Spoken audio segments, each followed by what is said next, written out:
To bowl? Well, Mrs. Jefferson loves to bowl.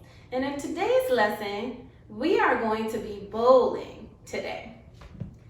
I have 1, 2, 3, 4, 5, 6, 7, 8, 9, 10 bowling pins. And what we're going to do is I am going to roll my ball, and then you guys are going to help me count to see how many bowling pins are left. Now, the key thing that you have to remember that there are 10 bowling pins all together. So, I am going to get ready to start bowling, and when the bowling pins fall down, you can help me count.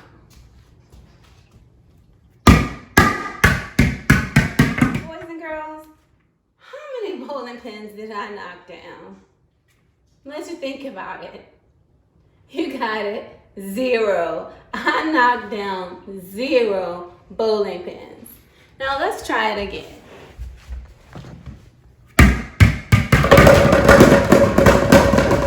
Wow, I knocked down the bowling pins.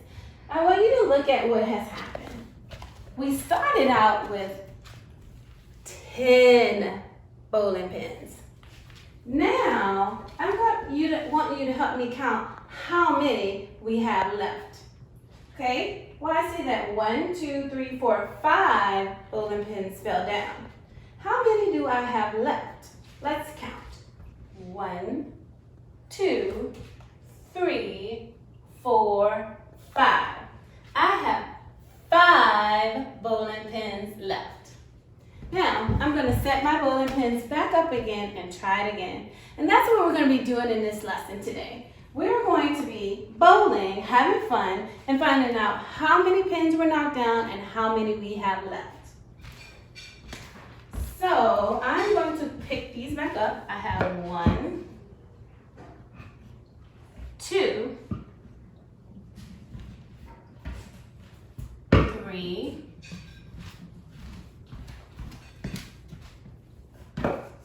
4, and 5. 5 bowling pins fell down. Now, where did my ball go? Gotta get it. All right. I have my ball, and I'm going to roll it again. And I want you guys to help me determine how many bowling pins we have left.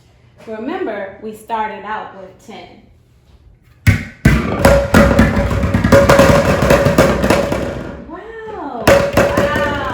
Great job. I started out with 10 bowling pins. Now, how many bowling pins do I have left? Let's count. 1, 2. I have 2 bowling pins left. Now, can you help me count how many bowling pins I need to pick back up? 1, 2, 3, 4, 5, 6, 7, and 8. 8 pins plus the 2 more makes 10. Let's try it again. This time, I'm going to give you some time for you to really tell me how many I have left. Don't forget, we started out with 10 bowling pins.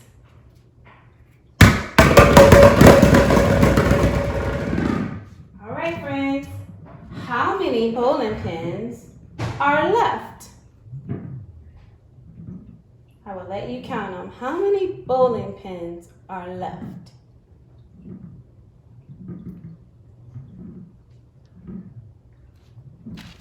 You got it. There are 5 bowling pins left. Let's count them. 1, 2, 3, 4, and 5. Let's try this again.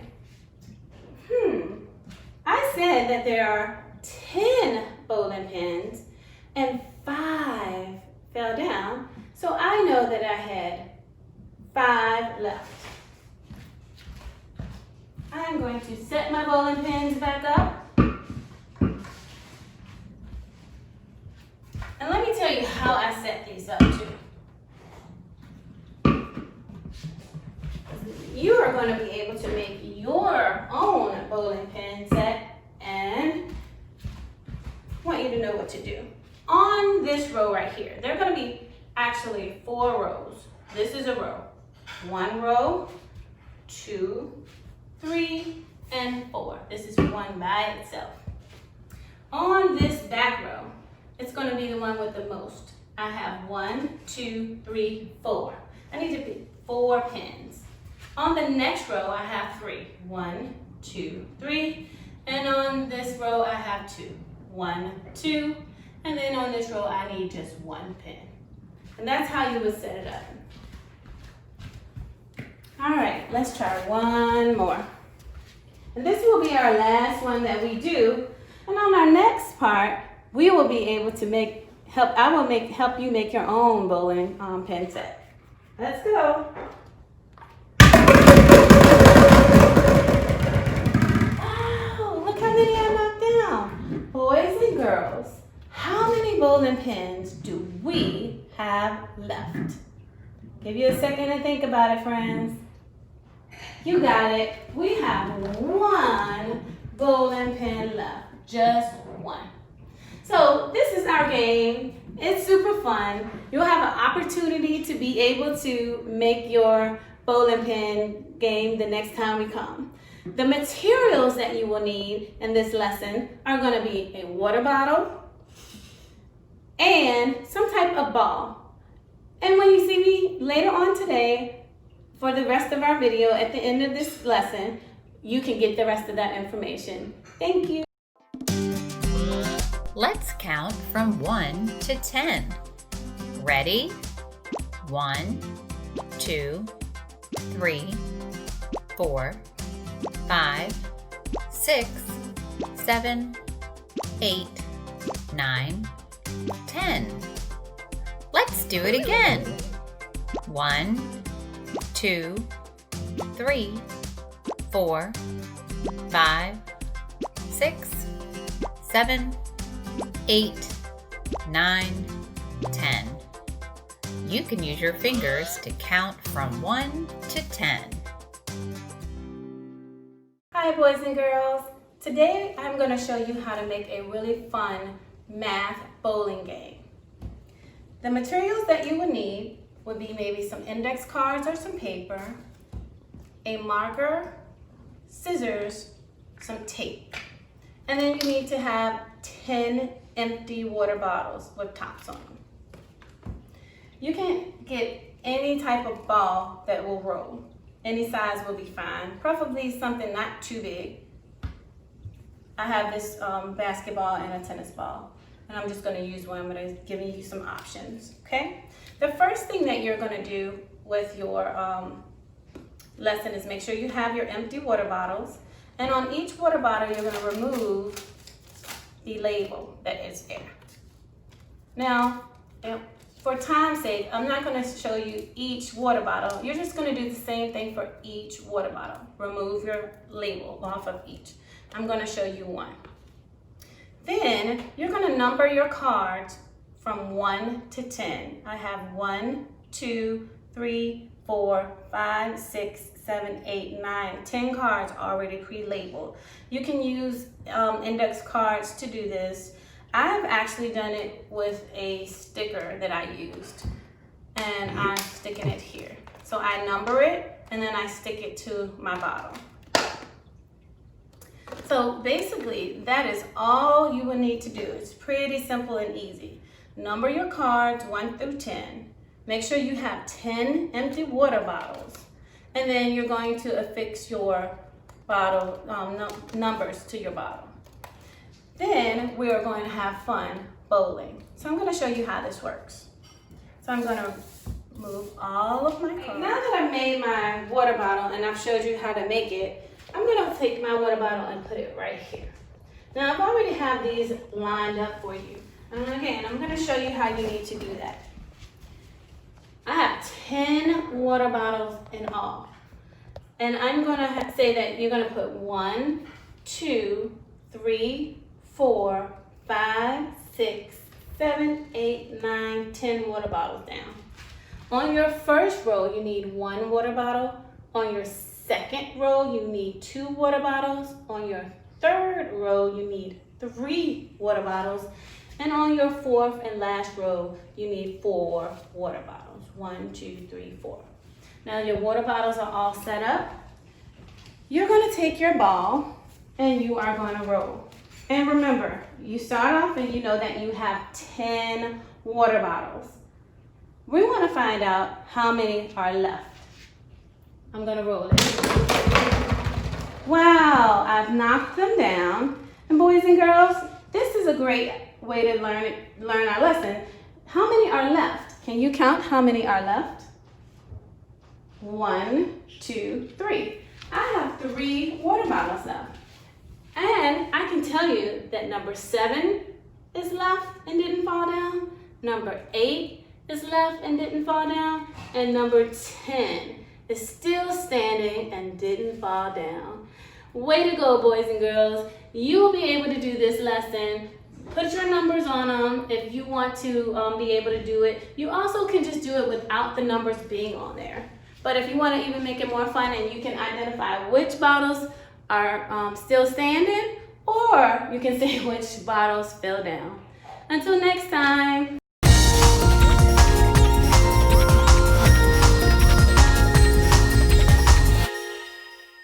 Hi Pre-K friends, welcome back to another day of reading fun with Ms. Whitehurst. I'm so glad you're here to learn with me today. This week we have been reading a story about a very interesting animal. Do you remember what book we're reading? It's about a shark.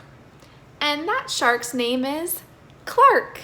And this shark friend named Clark is going to school for the very first time. Yesterday, we talked about all the different parts of our book. We learned about the front cover, and we found the title, the author, the illustrator, the spine, and the back cover. We also talked about how the front cover has an illustration, and that illustration or picture helps us learn more about the story. Now, before we open our book and look at some of the pages and illustrations inside, I wanted to ask you about the title of our story. Can you take your finger and either put it on your book or pretend to find it in our video and touch the title of the story? Do you see it? The title is made up of words. Our title is right here. Our title is Clark the Shark. When I say those words, Clark, shark, do you hear anything special? They are rhyming words. Rhyming words are words that sound similar at the end. So when I say Clark, we hear the K sound at the end. And when I say shark, we hear the K sound again. So Clark, shark are rhyming words. All right. When we go to open our book, we've talked about how we have to be very gentle and careful as we turn the front cover and the pages. Let's see if we can open our book very gently together. Ooh.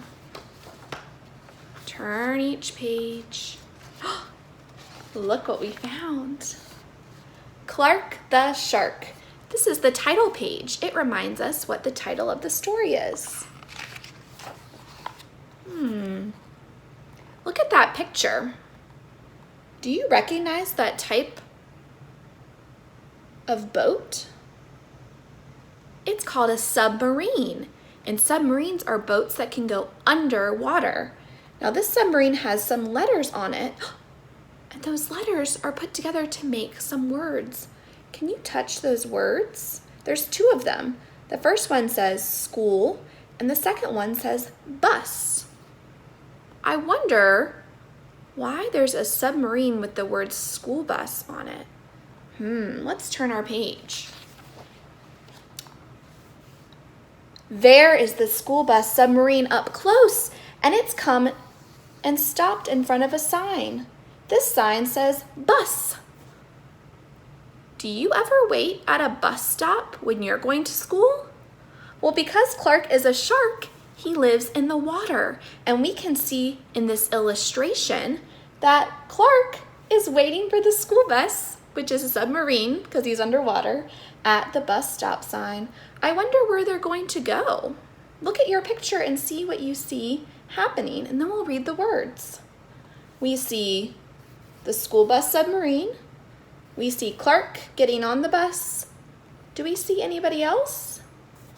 We see some fish friends and their teacher waiting for them at Theodore Roosterfish Elementary. So when you go to school, you might go to a school building that's on land, but when the sharks and the fish go to school, they go to a boat that has sunk to the bottom of the sea. All right, I wonder if there are any words on this page that can help us learn more about what's happening. Look at the bottom.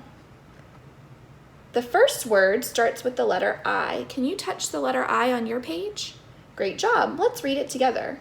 In all the wide blue seas and all the wide blue world, the top school for fish was the Theodore Roosterfish Elementary.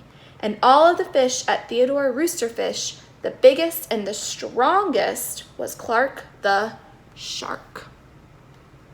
So Clark the shark is going to school. I wonder what's going to happen when he gets to school. We used the pictures or the illustrations to help us figure out what was going on in the story. Tomorrow we'll come back and look at more inside our book to find out what Clark is going to do. The letter C. C makes the k sound. K, k. C is for camera. For writing today, I have a very special visitor who's here. Hold on. And this visitor came all the way from the farm to come help us practice our writing today. Are you ready to meet our visitor? Okay. Are you ready to meet all of these friends? Okay. Our visitor said that it's ready.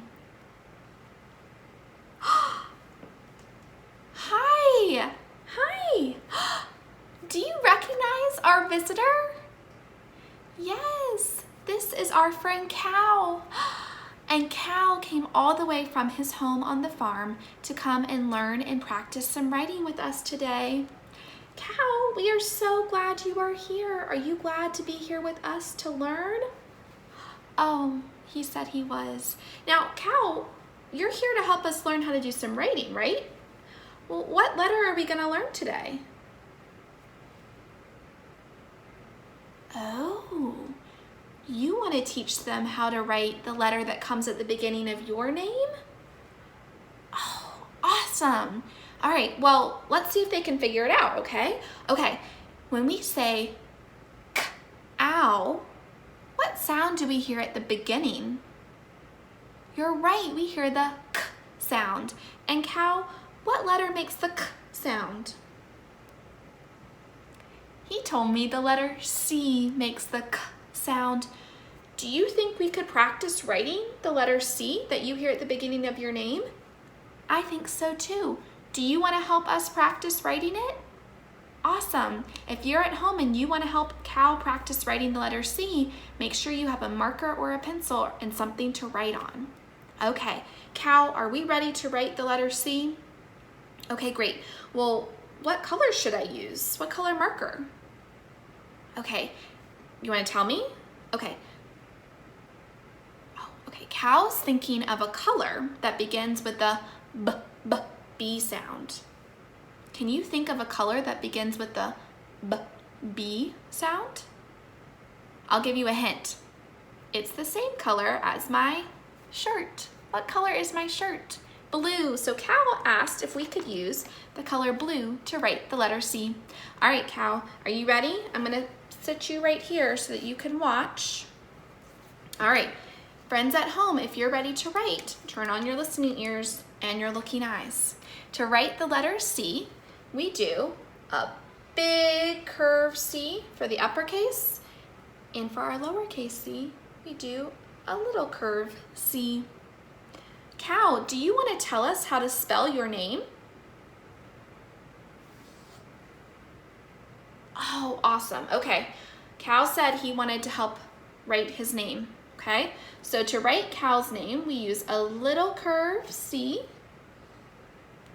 and then we do O, and that's looking a little messy, Cal. Can I help? Okay. What's the last letter in your name? W. Do you think you can make a W at home? Do you remember what it looks like? We did it! We worked together! We wrote Cal's name that begins with the letter C. Thanks, Cal. Do you have any other friends who might want to visit us and help us with our writing? Cal said he does have a friend. He's not going to tell us who it is, though. He only told me the beginning sound in his friend's name. Well, tell me what it was again. He said his friend's name starts with the h sound. What letter makes the h sound? Oh, you're right. H makes the h sound. Well, let's write the letter H, and then maybe your friend will come and check it for us. Do you think that'll work? Okay. All right. Let's see.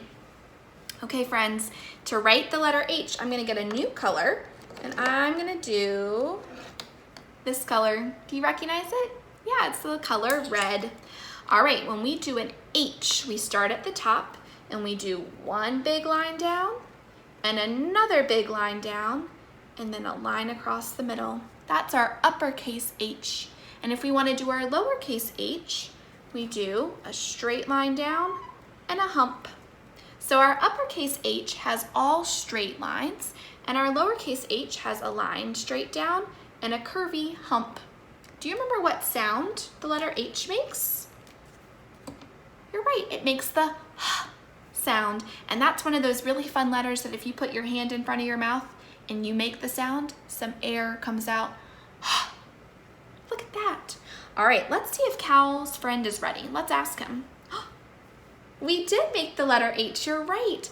Is your friend ready to come visit us? Okay, let's see who it is. Go. Do you recognize Cal's friend? Now this animal doesn't live on the farm, but they are still friends. They don't live in the same place, but they love to talk and spend time together and play games, and they are so kind to one another. Cal, can you introduce us to your friend? He said, my friend's name is Hippo. Have you ever seen a hippo before? Hippo is short for hippopotamus, and that's another type of animal. Well, Hippo, would you like to write your name next to Cal's name? Because you guys are friends, that would be fun to have both of your names up there, right? Awesome. All right, Hippo's name starts with the letter H. So let's write Hippo. It's spelled H-I-P-P-O.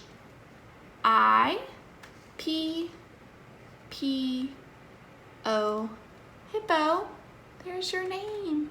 Ah, that was so fun to have Hippo come and visit us along with our friend Cal. We loved practicing writing with you today. The letter H. H makes the sound.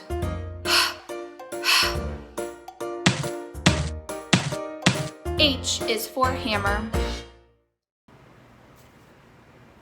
Earlier, we practiced pulling objects out of the mystery box and figuring out how many syllables each object had by clapping them out. Today, we are going to get to pull different picture cards, and we're going to figure out if that object has 1 syllable, 2 syllables, or 3 syllables. All right, let's do a practice one together and see if we can figure out how many syllables this word has. All right, let's see. What is that a picture of? You're right, that's a rainbow. When you say the word rainbow, how many times would we clap? Let's try it. Rainbow. 2, exactly. So this word, rainbow, has 2 syllables. We are going to put it in the to column. A column can show us information that goes from the top to the bottom. All right, let's see which one is next. Do you recognize that animal? Yes, that's a cat. How many syllables does cat have? Let's see how many times we clap when we say cat. Cat. 1 syllable, so it goes in the 1 column. Woo! All right. What about this one? Do you recognize that object? That's called an umbrella.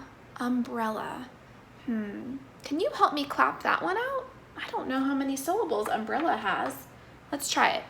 Umbrella. How many was that? Umbrella. Was it 1? No, it was more than 1. Was it 2? It was more than 2. Umbrella. It was 3. Umbrella has 3 syllables in its word. What about this one? Do you recognize that animal?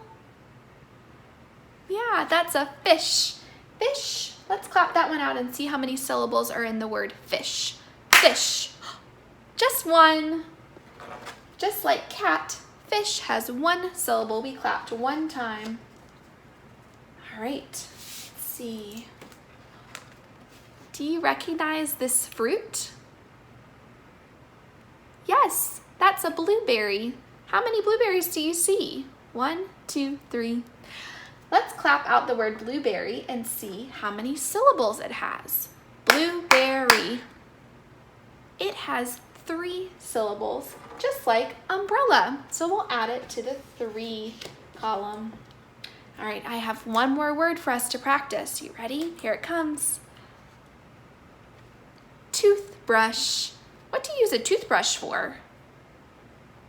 Exactly, a toothbrush is a tool you can use to brush your teeth and help keep them clean and healthy. So let's clap out how many syllables we hear in the word toothbrush. Here we go. Toothbrush. How many times did I clap? Toothbrush. Did you clap 2 times too? Great job. We're going to add toothbrush to our 2 column. You helped me sort each of those objects and words into which number syllable they have. We had some words that had 1 syllable, we had some words that had 2 syllables, and we had some words that had 3 syllables. Thank you for your help.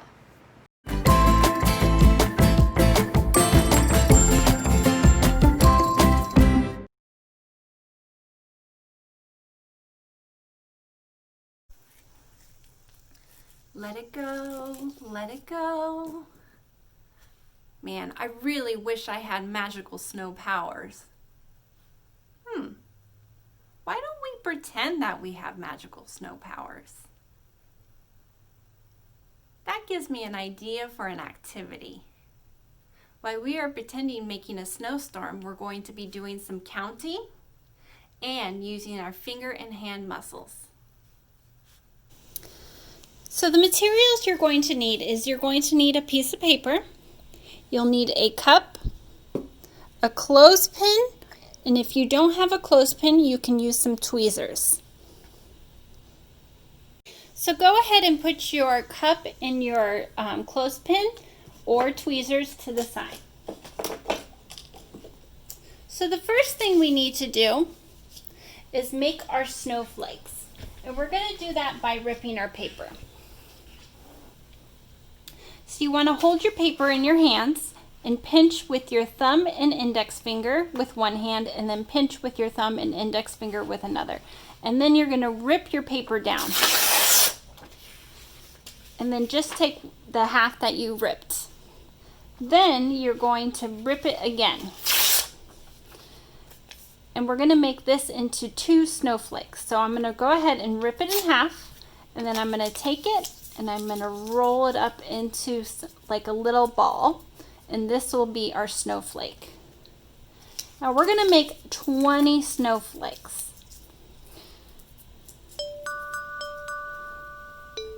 So while we're ripping, I'm going to go ahead and play some snow music.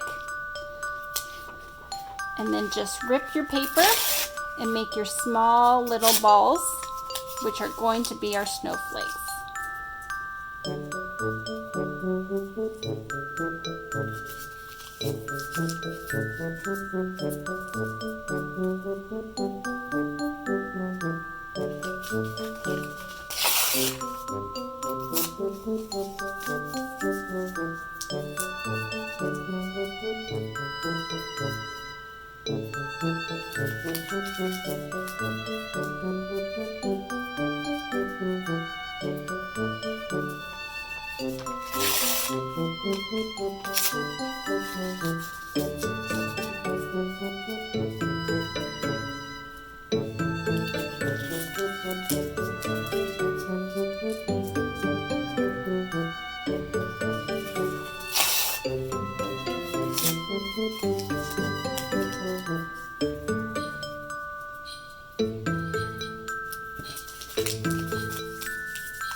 I'm going to go ahead and pause the music so we can count how many snowflakes we have so far.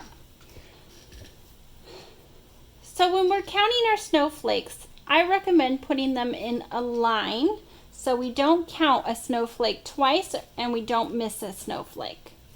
So go ahead and set your snowflakes in a line.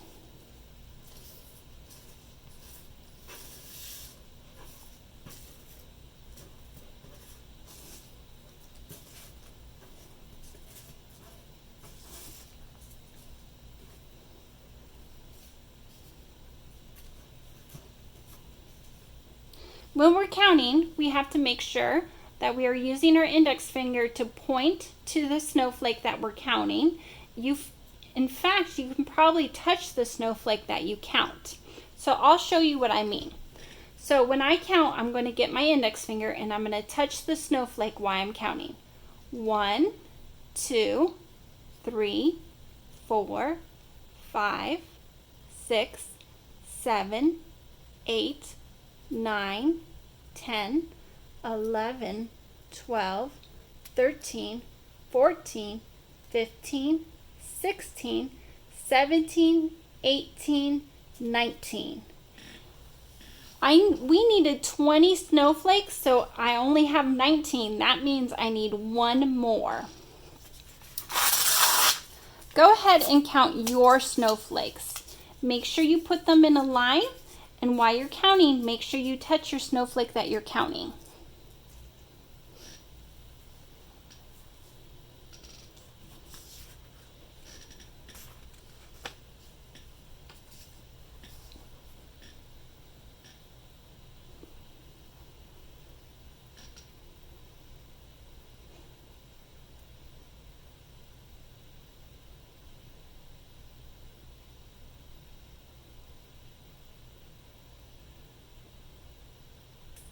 If you don't have 20 snowflakes, go ahead and pause this video to make the rest of your snowflakes. Now we're going to have some fun. So take one hand, I'm going to take my left hand and I'm going to pick up all the snowflakes with my left hand. If you leave a couple behind, that's okay. You just want to pick them up with your thumb and your index finger and then put them in the pile. And now I'm going to pretend like there's going to be a snowstorm and I'm going to throw my snowflakes up in the air. I'm not going to do it too hard because I don't want my snowflakes to go all over the place. So I'm going to be very careful. So pick up your snowflakes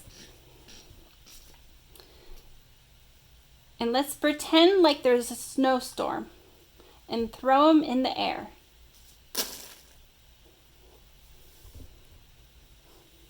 So now that our snowflakes are scattered everywhere, we're going to go get our cup and our clothespin. Remember, if you don't have a clothespin, you can use tweezers. And we're going to pick up 10 snowflakes with each hand. So put your hand in front of you and pick the hand you're going to use first. I'm going to go ahead and use my right hand. I'm going to take my clothespin and put my thumb on one end and my index finger on another end. When you push them together, it opens it. Practice opening your clothespin.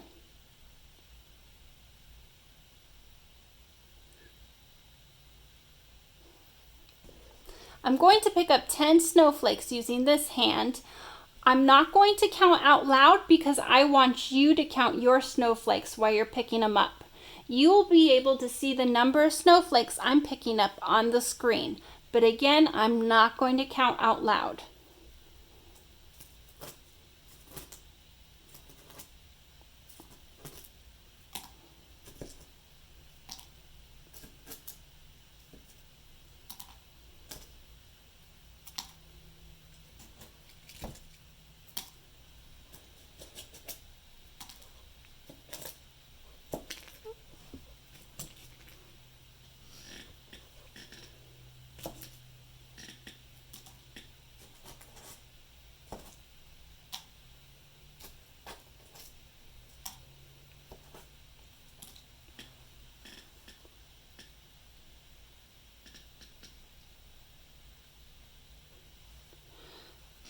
I picked up 10 snowflakes with this hand, so now I'm going to switch hands to my left hand and I'm going to pick up the rest of the snowflakes. Again, I'm not going to count out loud because I want you to count the snowflakes while you're picking them up. You will see the number of snowflakes that I'm picking up on the screen.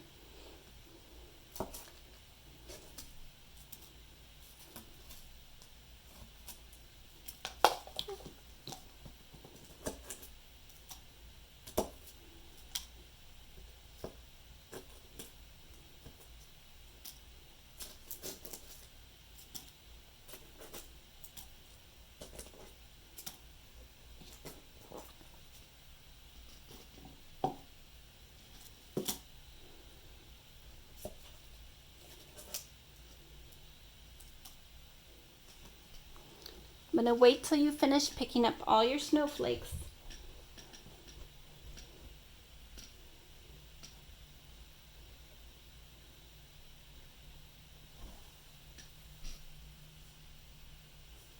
Now let's have another snowstorm. So we want to dump our snowflakes out. And then using your other hand, you're going to pick all your snowflakes up with that hand. So you're going to slide and pick them up. If you leave a couple behind, just take your thumb and your index finger and pinch them and put them in your palm. Whoop, sometimes you drop some. And now we're going to have another snowstorm. So you want to take them in your palm and we're going to throw them up, but make sure you don't do it too hard or else they're going to go everywhere. Now you want to get your cup and your clothespin, and we're going to then take turns with our hands and pick up our snow. I'm just moving the snow so you'll be able to see on the video. So using my right hand, I'm going to pick up the clothespin, and I'm going to pick up one snowflake and put it in.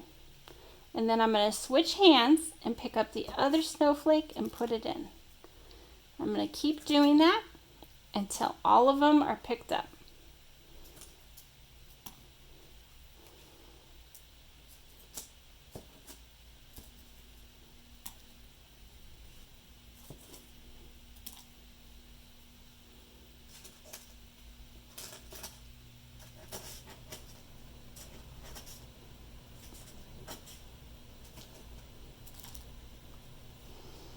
Sometimes they're really tricky to pick up.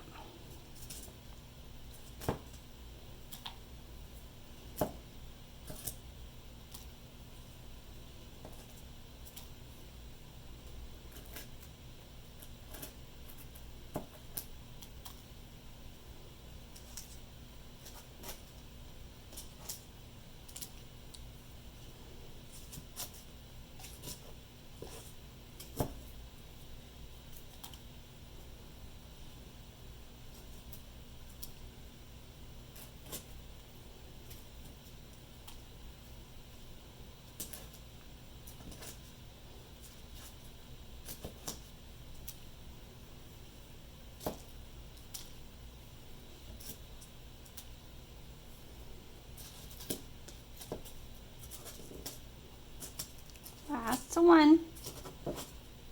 There we go. Give you a second to finish picking up your snowflakes.